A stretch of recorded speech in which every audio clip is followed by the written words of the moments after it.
Hello, Texans. I'm Susanna, and this is the Susanna Gibbs Show. For those of you who are actually in Texas, and for those of you who aren't, just so you know, we're in day 492 of endless summer of temps above 105, 106. I think yesterday was 111, but this morning it was 79 when I got up. So for those of you who are Games of Thrones fans, you'll recognize winter is coming. We will get there eventually. Again, thank you so much for being here. I have been an actress and an insurance agent for many a year, and so that's a lot of what this podcast is about. It's blending of art and business. And so we're going to talk about art today. The guest that we have today is Alise Robinson. She is the creative director of the JCC Performing Arts Space here in Dallas. But what she really does, her process, which I'm a total process nerd, she's teaching kids youth empowerment, how to be confident, how to take control, how to take a breath, and it's pretty amazing work. If you want to find out more about one-on-one teaching with Alise, you can go to aliserobinson.com, or if you want to find out about classes, workshops, productions, go to jccdallas.org. Now, if you want to hear more about the Gibb Agency, which is the insurance agency that sponsors this whole thing, please go to gibagencydallas.com to learn more about us. We're going to end this podcast with an insurance story. And I kept Alise on for this one, which is a new thing. We're going to try that out and see. I think I freaked her out, honestly. But that's okay. It's okay. And now, on with the show. So with me on the podcast today is Alise Robinson. She is the director of the Youth J Performing Arts Space and a youth personal development coach. Alise, welcome to the show. Well, thank you for having me, Susanna. I'm thrilled to be here. Oh, so I've known Alise for many a year. So this is going to be really fun. I'm excited to have you on and talk about all the things that you have going. Because really, Alise is, you are a superhero in the truest form. You have like, this is what I do costume, and then this is what I'm really doing as my superhero. So, you know, you're teaching kids theater and performing, but what you're really doing is teaching them, you're empowering them. So how did you get into this space? What do you love about it? Because I remember you always did stuff with kids, but then I saw this gradual move to talking about mindfulness. How did you get going on this? Yeah, I used to be an executive director of consumer products for kids. So my world was always involved with the betterment of children. I used to make children's toys and an author of children's books. And then it naturally flowed into really wanting to spend more time in the classroom, more one-on-one time. And as I saw once I started at the JCC, the impact and the influence that you can make on children's lives, it really started to align with my goals of trying to help children rise up to their personal greatness for whatever that means for them in their life. And through doing that with my staff and training them, I could really see the impact we were making for them and the community. And then using the arts as our vehicle to actually get there has been really amazing. And so through that, I became a trained mindfulness teacher and really just started to hone my craft and really just wanting to now branch out even further and make more of an impact as much as I can globally, or affect as many kids that I can, because I see the method works. That's how I got involved, and I just keep doing it. So I was talking to my kids about this. I'm always trying to get them to take a breath and, mom, you know. But what is the one you told me this? You have kids put their hand over their heart, and what is it that you have them say? I do. Call it a heart hug. Put A your heart hands on hug. your heart. Mm-hmm. Let's do it together, Suzanne. Okay. You ready? Yeah. Gently put your feet on the ground. Get into your mindful body, which is a still but alert body. And just gently close your eyes and start to settle in. Your hands on heart. Take a deep breath in through your nose, out through your mouth, and say in your own mind, I am safe. I am safe. I am loved. I am loved. And I am loving. I am loving. Let's take one nice deep breath in here. Feel your heartbeat in your own hands. This is you, your body, your powerful body. Exhale out. And then when you're ready, gently open your eyes and bring the light and the people back into your presence. That's lovely. Although I think I'm dead because I couldn't feel And my heart. That's funny. And you know what's so great about that trick is that it's something you can always do. Mm-hmm. Doesn't matter where, really, honestly. Don't have to close your eyes and put your hand in your heart. You can actually just say it. And you do it as many times as you need until you feel calm, until you feel more regulated. The truth is, one moment of mindfulness, like one good deep breath from the diaphragm, it's not just a breath, can start to deregulate our nervous system. And that's what really one of the superpowers is of mindfulness, is your breath. How do kids react when you start to teach them that? Teach that to them. You know what? They all really, for the most part, dig it. I do it in a big group because often, and they really, now mindfulness is not something that they haven't heard of. It's something that are starting, thank goodness, to start to be more like integrated into their lives. So they are pretty willing to try. I always said, listen, if the kids don't want to, that's fine. But usually all the kids around them are trying to do it. And if I'm working on a one-on-one session, for sure. You know, I'm engaging. I've got my ways to get them to be inspired to try. But we talk about it after. How did you feel? How did it make you feel? That's part of the discovery process. And I think they realize that it is something that they can do that does make them feel better. And that's the trick. When they start to do it and they realize it is an empowerment tool that they can use, they kind of dig it. And also the kids it's funny, when you're working with a group of children, very often the kids that you think are not paying attention are either learning differently, but they're actually paying attention, sometimes more than you even believe. They're the ones that can, like, if I was out of the room, they could sit in the front of the room and do it for you. So, what is the big difference between teaching kids and teaching adults?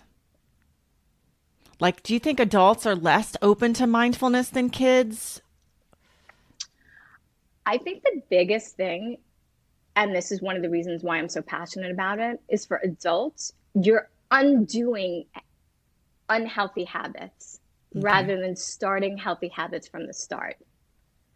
So, I don't really, is there a big difference? I guess children are kind of more innately curious human beings. So I think that they have less coming to the table and baggage. But usually if someone is an adult, you know, they come with preconceived notions already sometimes to the table. But if they're coming because they know that they need help, just like anything else that you're trying to change, and someone wants to change their life for the better and realizes the benefits of it, I think then you get their buy-in. So I know that when you're teaching, you have a multiple step process when you go through as far as what you teach the kids and how you ultimately get them to be, the goal is right, confidence, correct? Totally. So I think we want to, my goal is to empower children really to live their best life and to thrive and to realize that they're the captains of their own ship. I don't think we teach children enough that they are innately powerful. How do you teach them? And when they realize, you actually just talk to them. You talk to them about, you talk to them about the things that matter. You bridge the gap between what they're thinking and feeling and the reality of their everyday lives. and you be that bridge. You show up, and sure, there's tools like mindfulness is a tool, and I'll talk about how you build confidence is that we need to keep promises to ourselves. Like what What's a is promise you're going to make today? like what can you elaborate on that a little bit? Sure, like a promise that you're going to do your homework tonight. Mm. A promise that you're going to do an act of kindness today. A promise that you're going to set your intention in the morning. Any promise that you make to yourself and you keep builds your confidence, even as an adult. 100% as an adult. It doesn't matter whether you're a kid or an adult. It's kind of like I look at it as the things that I also wanted to learn when I was or I learned in my 20s when I was really exploring and doing a lot of personal development, and I still learn, but teaching them to children younger, like at a young age, so that they can have these skills now, so that they can go and navigate their big feelings, and that they can not, that they can navigate successes and failures and really French. I mean, there's so much that they're dealing with, as you know, with three kids at school and relationships, and It's they a lot. need tools and they can handle it. Will you talk about how you talk to them about big feelings? Because I know that's a lot of how you teach stuff. And big feelings are huge. Big feelings can be very scary, especially for adults Very and kids, scary. right? Totally. And that's why these things work for both. So with big feelings, when we talk about it, let's name it and tame it. Name it and What tame is it. it? That's fun. Yeah. Sometimes we don't even know what it is, right? You can't even identify what it is. You just know you feel unsettled. So maybe we can. If we can, great. Then we have something else to work with. Taking a deep breath is one way to deal with a big feeling. If you're feeling yourself become dysregulated, you're angry, you're frustrated, you don't really want to act from that moment, right? You want to bridge the gap between an action and a reaction. And in there is your pause. You pause to take a breath, to calm down, and then make a choice of what you can do. I think big feelings also teaching them that they're not alone in their big feelings. You know, we often feel that we're the only one experiencing this, but when we realize that others are too, it sort of takes the pressure off. Um, so those are some of the things that when big feelings come up, it really depends on what it is, but always taking a breath is definitely a centering place. The hands on heart is a great one when you have big feelings too. And Well, then just realizing, like if your big feeling is fear, oh, I'm sorry. no, no, you go. If you're, oh, okay. If your big feeling, for example, let's say is fear. I always say, and this is good for adults too, right, Susanna? If you're having fear, you say, okay, I got it. I see you. Literally, I see you, fear. Take a deep breath. And you know what? Invite it to go to the back of the car. It's not going to drive the car. You can invite it, but it's not driving. And then you befriend it. I see you, you're here, but I'm in control. I get to choose. See, that's what it is. It's that you get to choose how you want to feel. It's all a choice. Happiness is a choice, but we don't teach children that. And there is no human school for kids. There's no place that teaches them how to observe, navigate, or investigate their feelings. And those are skills. I do So, love the yeah. the taking a breath is the empowerment of, I think, because kids don't get to choose a lot of things. They don't get to choose where they go to school or what time they get up or what time they get home or what house they live in, if they live with their mom or their dad. But they can choose to take a breath. They can choose to react. And I think that's a really strong thing to give to a kid. Hey, Yeah, you have this choice. totally. I think that's part of it, right? Like you said, they may assume they don't have a lot of choices, but they really do. So I always start there, expressing to Interesting. them and explaining to them how really powerful they are, how many choices that you really are responsible for everything you think, say, and do, and how really they can navigate so much of their life That's if such they are present, which is what mindfulness is about. Yeah. that's a much more positive way to say what I said. What I said was pretty negative, actually. You don't have a ton of choices. But, that's much better to say, hey, look at all the choices that you do have, which again is more empowering than I get to tell you what to do. Exactly. I always come from a place for sure of the choices they get to make because they do. I also At least really, when they're in my space, sure, you create a framework, right? But then they get to work within the boundaries. I do love the image of putting fear in the back seat because, I'm trying to always teach them like, you can't just ignore your feelings. But I love that image of like, all right, get in the back, dude. Get in the back. You don't get to drive this train. It's me driving, which again, you're in control. Totally. And you can do that with anything, any feeling that comes up. It's like, got it. Like you're feeling nervous. Okay, got it. Deep breath, acknowledge it. Don't push it away, like you said, because what does that do? Nothing. No. Acknowledge it and then bring it to the back. No, it doesn't. You have to claim what you feel. It's like also claiming the mistake. I teach them this too. You made a mistake? Great. It's your mistake. I made a mistake. And that's my mistake. That's my lesson. That's something I'm going to learn from. But if you feel you come to the table with a sense of like, oh, I made a mistake and someone's going to be mad at you, it's like you take their power away also the minute you claim it. Okay, I made a mistake. It's my mistake. I got it. I'm going to learn from it. Thank you. And okay, move on. Yeah, that's pretty awesome. I have a note here. I wanted to talk to you about how you set intentions when you talk to the kids about setting intentions for the day. Will you talk a little bit about that? Absolutely. So in the camps I run two theater camps specifically. We have an intention board, and kids get to freely write their intentions on the board every day. I encourage them to do so. But we always do as a group.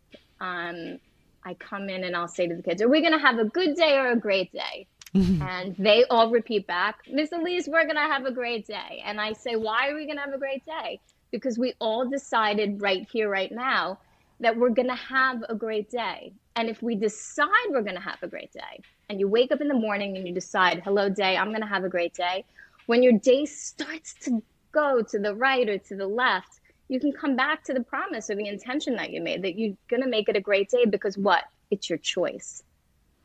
It's your choice. We can't change what life throws our way, but we can certainly change our reaction to it. The So, Rian had a first grade teacher who asked her that every day. And until we talked, we always thought it was because she was such a bad kid in first grade that the teacher was like, listen, are we going to have a good day today? Because she was like, man, I must have been really bad. And then after we talked, I was like, she was just helping you set your intention for the day. oh, But she was that's seated in funny. the corner. So there is maybe something to it of, That is funny. Yes. And I do think that for kids, I like having the, expectation set of what we're going to also sometimes do when. They need some boundaries, and I think that that's important for them too. Like every morning we do this. We do an appreciation circle so that there's also some kinds of what to expect. And I think that helps children too. will you talk a little bit about, I'm just going to feed me your worries and the worry monster. Will you talk a little bit about that? Sure. So it kind of goes to the name it, tame it philosophy, but we have a worry monster that is a decorated, you could do it in many platforms. And parents can do these things at home. You create a worry monster. We created a box, have the kids decorate it, make the worry monster. So that's always fun and empowering. And then, so before, for example, on the first day of camp, we also do auditions for a big show, right? Lots of big feelings. Mm. Okay, let's all write down our worries if you have them, and let's give it to the worry monster to deal with. Because then it takes it off their plate a little bit, and you don't have to worry about it anymore. So they feel as if they've written it down, giving it to the worry monster. Now we can move on to something else. It's out of your head and onto the paper. It's kind of like why people do morning pages and writing notes in the morning so we can clear our heads so that we can have a better day and get rid of the clutter. So yeah, that the worry monster is a good tool to also have in your home if you wanted to, like I said, for families. Shoot, I'll put my worries in a worry monster and wish it would then have it take it away. It does feel better. Yeah. So I know you talked about the camps. Yeah. My video is So yeah, frozen today. Am I moving on the your worry side? monster's a good one. Oh, I'm back. God, technology makes me Oh, happy hi again. sometimes. Hi again. You talked about the camps that you have. What's coming up at the JCC at the Performing Arts Space? At the J. Yeah. Oh, wow. So we have so many amazing classes and workshops that we do in the fall. So we do education classes and then we do performances year round. So we have like a Broadway review coming up. We have perform in a play. We have a dance workshop series. We have improv games and acting going on. Write and create your own show, musical, that will be using a book as a premise and then continuing on to write a musical off of that, a short book. And lots of private voice lessons and acting lessons are also available. And then at the end of October, we start to open up for our big spring production, which we put on a full scale, highly produced show at the J. Last year we did Matilda. Over the summer we did SpongeBob. And have big audiences that come and the kids love it. I probably have about 80 kids in the program and two casts for the Oh my big shows. heavens. That's a lot. So registration open, I know. And two production teams, Wow. two directors, two music directors. Each has their own team, yes. And they're all trained in the JPass philosophy, which is obviously my philosophy on how we talk and approach kids and use the arts to help them gain confidence. That's so exciting. Do you know, It's I know you said you haven't yeah. announced it yet, but do you know what the production is? I I mean, might know. right? So, because there's Yes, a lot of things that go into it, right? I do think I know. Why Totally. Yes, as you know, you have to do get you in wait to the announce? yes. Is it just to get buzz going, or you're not totally sure, or what's behind the curtain that maybe we don't know about? So behind the curtain is, well, one, yeah, definitely to get a good buzz going. I do a big reveal video, Nice. and I think people look forward to it. Among the kids, it builds demand. They spend time trying to guess what it is, and will you tell us? So they're always excited. And then, as you know, there's a lot of things behind the scene. I have to make sure I have two full-scale production teams and find my choreographer and the director and stage managers and costume designers and just make sure that it's the right show and you have all the marketing in place and stuff. So it gives me enough time after camp also to just make sure I have all my ducks in a row. And I like to do like a formal launch, a big announcement, and then go from there. Nice. So So, yeah. we watched last night. You are so not in my bat mitzvah, the new Adam Sandler movie. Have you seen Oh, it? I watched that yesterday morning. It Oh was my gosh. hysterical. Oh my God, it was hysterical. I'm Jewish from Long Island, so it very much hit home. I bet. It was so funny. Do you feel like the JCC is that environment in a way, or is that a different? I mean, because you don't have to be Jewish to be at the JCC, right? No, gosh, no, not at all. We are open to all faiths, shapes, and sizes, and more than 3/4 of the people who come to the J are not necessarily Jewish. You do Yeah. not have to be Jewish at all there. We just happen to move forward with Jewish values, which just happen to be values across the board that most people live by. Yeah. So yes, but that movie was it not so fun? I loved it. It was so funny. It was so funny. I had to And leave during one you part. did. I was like, oh, I'm so uncomfortable. I just have to walk away for a second and then come back. Yes. It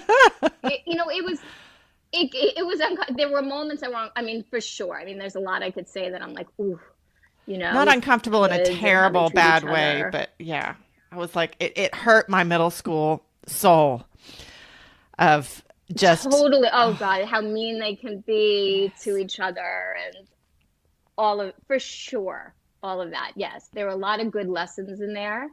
Um, and then I have to say, I did shed a tear at the end for the two girl best friends that like made up, and she like gave her bat mitzvah at the end, and yeah. right, that's the big, Well, lesson Adam there. Sandler was great. I didn't recognize Idina Menzel at first until we paused it. And I was like, oh my God, that's who that is.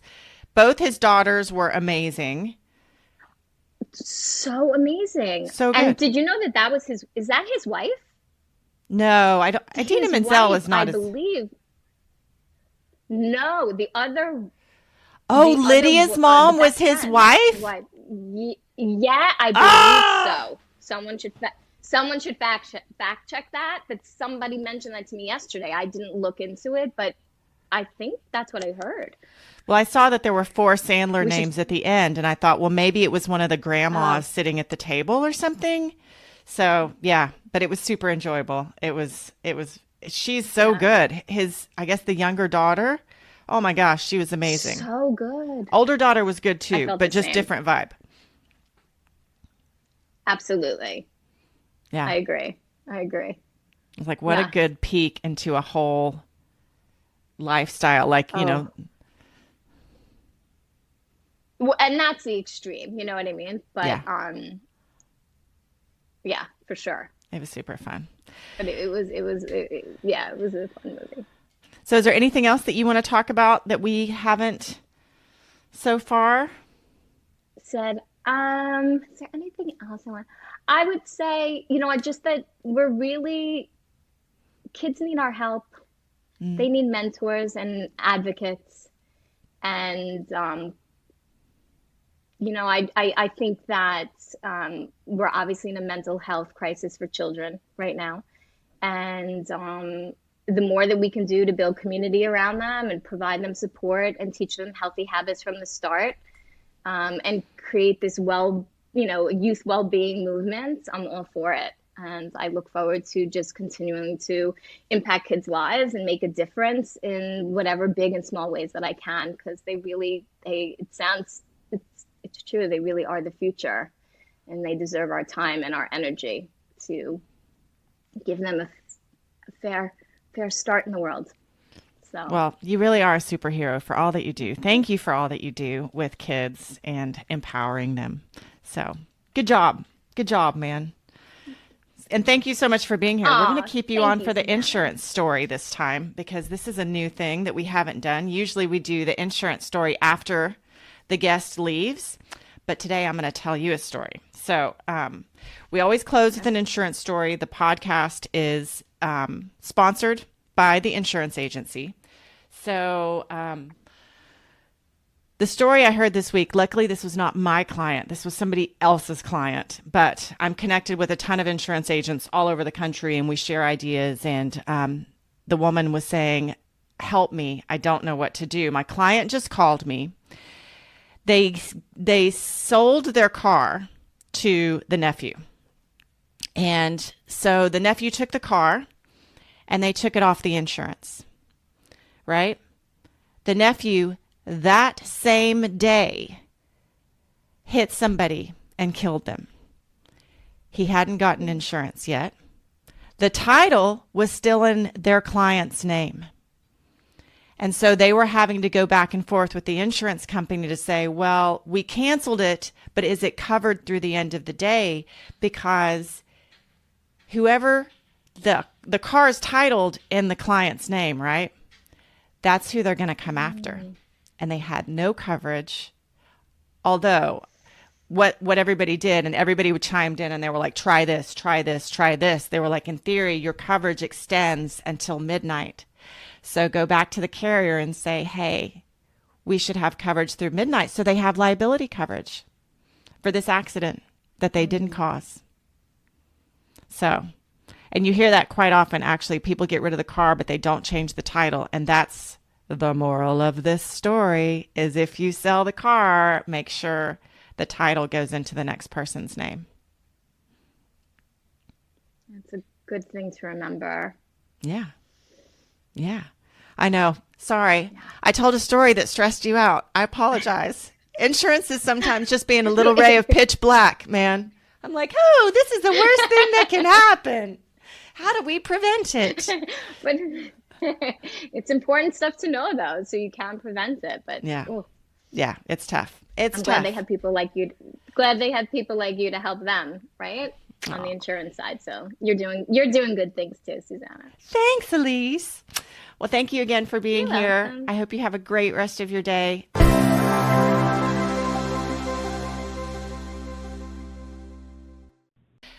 Thank you so much for being here. Don't forget, drop us a line for a koozie at gibagencydallas.com and share this podcast. We appreciate that you spend time with us. And I love getting feedback. For those of you who are giving me feedback, I appreciate it. So thank you again for being here, and we'll see you again next week.